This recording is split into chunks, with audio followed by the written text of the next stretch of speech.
Dr. J.L. Moreno is a psychiatrist and sociologist, internationally known as the founder and creator of a number of crucial disciplines in human relations: group psychotherapy, group dynamics, psychodrama, and sociometry.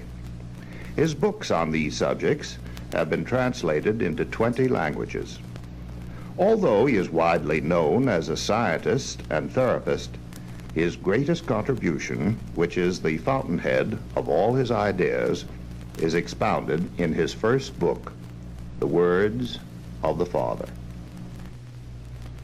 Dr. Moreno, do you believe that the idea of God is still valid in our times? Yes, I do. It was 50 years ago, before the outbreak of the First World War, that I had 3 dialogues about God.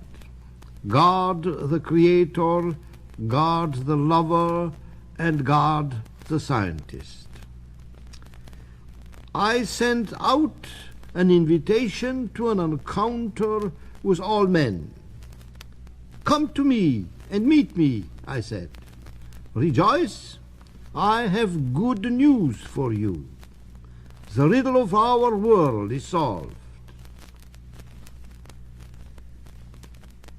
As long as I remember, I had before me 2 alternatives. I asked myself, who is this me? A dream? A bit of nothing? Vanishing like a rainbow in the sky, never to return? Or is this me the most real thing there is? The creator of the world, the first and the final being, the all-inclusive thing. In other words, am I nothing, or am I God? The confrontation with these 2 alternatives was the dilemma which ran like a red line throughout my life. I suspect that every man is troubled by the same dilemma. Everyone has to find out for himself whether these alternatives are also meaningful to him. Everyone is involved in this dilemma, whether he admits it or not. We all suffer from doubt and fear that we are passing fancies without any consequence, and we are annoyed and angry because of it. I began to search for an answer, and when I did not find it, I began to dig deeper into my own mind, into my own universe. I began to try to find meaning in an existence which is meaningless in itself. If there is nothing else except a dream-like passing into nothing, at least we can protest against an unreasonable fate, an unpardonable sin, a mistake of the cosmos to have thrown us out here into the desert of this planet, perceiving, feeling, thinking, without any chance or hope to become something which really matters. My quest, therefore, was, am I, this perishable thing, a hopeless existence? Or am I at the center of all creation of the entire cosmos? I began to wonder whether I do not have, besides the responsibility for myself, for my own livelihood and for my own care, also a responsibility for all the people around me, my mother and father, my sister and brother, my friends, all the people in town, and then beyond it, a responsibility for everything which happens in the nations, in far-reaching continents, among all the people on earth, their wars and revolutions and miseries? Is that not my responsibility? Is not the whole universe my responsibility? Responsibility cannot stop anywhere, except in the all-inclusiveness of all things which exist, in all things which are created, in all things which stir and spread life. If there is responsibility, it must be for more than mere existence. It must be for a bigger role.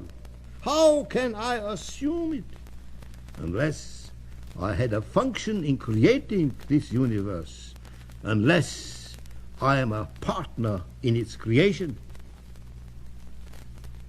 I must have been there in the beginning, billions of years ago, and I will be there billions of years hence.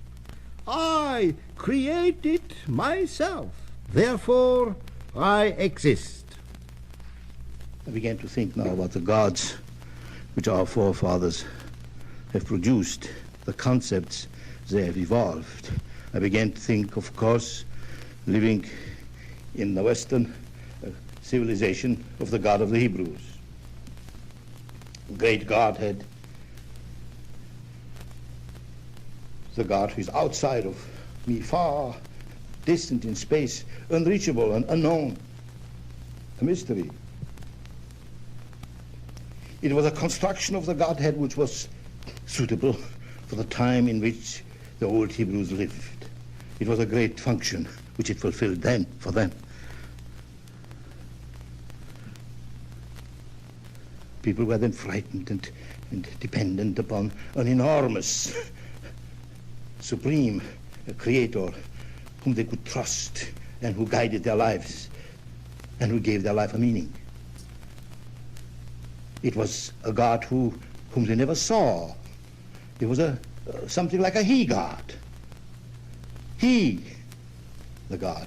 A God who was outside of their world, but whom they felt that he is the greatest help in their lives.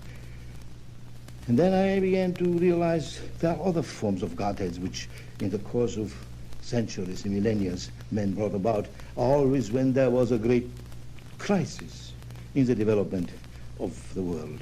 And then came Christ, and he suddenly made that mysterious, invisible, distant God very close, very personal.